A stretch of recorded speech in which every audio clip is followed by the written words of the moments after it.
Okay, sit down. Let's talk about this. It's not the end of the world. Type 2 diabetes is when your body doesn't use insulin properly, which is called insulin resistance. At first, the beta cells in your pancreas produce more insulin to compensate for this resistance, but eventually it stops producing insulin altogether. And type 2 diabetes is usually diagnosed in adulthood. Type 2 has a genetic component with multiple genes being associated with it. Your risks can increase if you have family members with diabetes, and of course, you may share some of those genes associated with diabetes with some of those family members. Certain ethnic groups, such as Native Americans and Asians, are even at higher risk. The good news is that the development of type 2 diabetes is gradual, and it can be delayed or prevented even if you're predisposed. Obesity, diet, and lack of exercise are all risks of developing type 2 diabetes. Losing weight, eating healthy, and exercising are great ways to help prevent this diagnosis.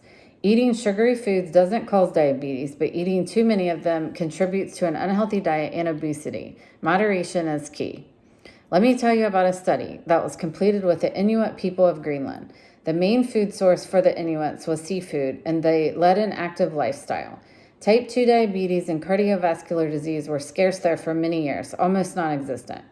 When the Inuits began eating imported foods and doing less physical activity, these diseases showed up in Greenland and are still problems there today.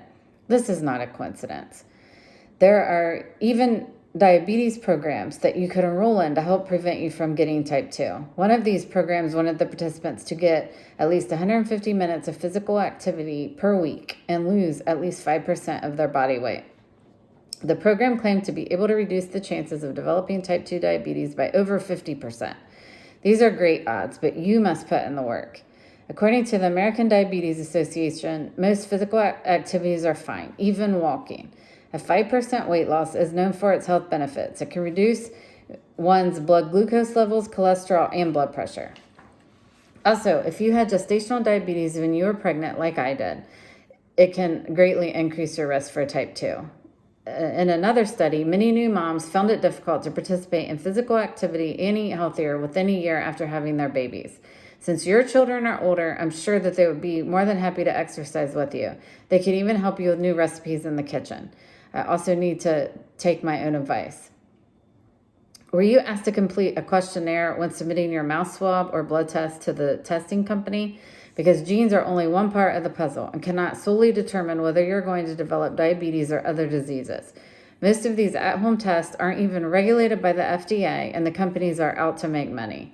Some of these test results are false positives and worry people unnecessarily. They can also leave people highly disappointed.